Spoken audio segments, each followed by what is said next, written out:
The story of Prophet Elijah, spiritual warfare and divine power. The rise of paganism. In ancient Israel, the people had turned away from the worship of the one true God. Under the influence of Queen Jezebel and King Ahab, the nation fell into idolatry, worshipping Baal, a pagan god associated with dark rituals and false power. This was not just a political struggle, but a spiritual war for the soul of the nation. Elijah, a prophet of God, was called to confront this evil. His mission was to prove the supremacy of God and restore faith in divine truth. His greatest challenge came on Mount Carmel, where he faced hundreds of Baal's prophets in a dramatic showdown. The challenge on Mount Carmel. Elijah approached the people and issued a challenge to the prophets of Baal. He declared, "How long will you waver between two opinions? If the Lord is God, follow him, but if Baal is God, follow him." The terms of the test were simple. Both Elijah and the prophets of Baal would prepare sacrifices on altars but would not light the fire.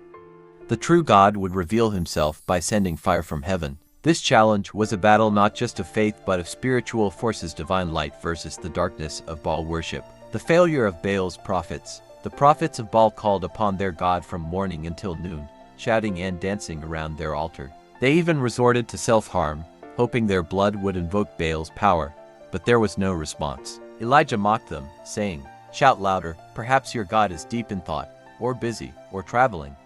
Maybe he is sleeping and must be awakened." Despite their frantic efforts, the prophets of Baal failed. Their God was powerless against the true divine authority. Elijah's prayer and the fire from heaven. Elijah repaired the altar of the Lord, using 12 stones to symbolize the 12 tribes of Israel. He drenched the sacrifice, wood, and altar with water to ensure no trickery could be suspected. Then, he prayed with humility and faith, "Answer me, O Lord, so that these people will know that you, O Lord, are God, and that you are turning their hearts back again." Immediately, fire fell from heaven, consuming the sacrifice, the wood, the stones, and even the water in the trench around the altar.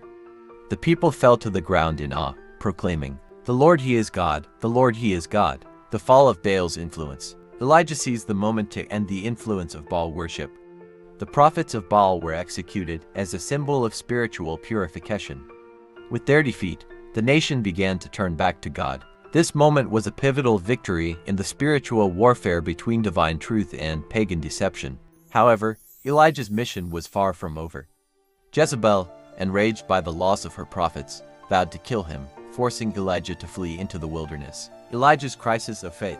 Exhausted and disheartened, Elijah retreated to Mount Horeb, where he experienced a profound encounter with God. He expected divine power to manifest through grand displays, but instead, God revealed himself in a gentle whisper. This moment reminded Elijah that true spiritual strength lies not in dramatic displays but in quiet, unwavering faith.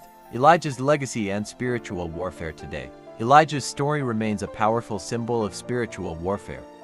His confrontation with the prophets of Baal illustrates that truth and divine power will always prevail over deception and darkness. In modern times, false leaders and manipulative spiritual practices still seek to control and deceive.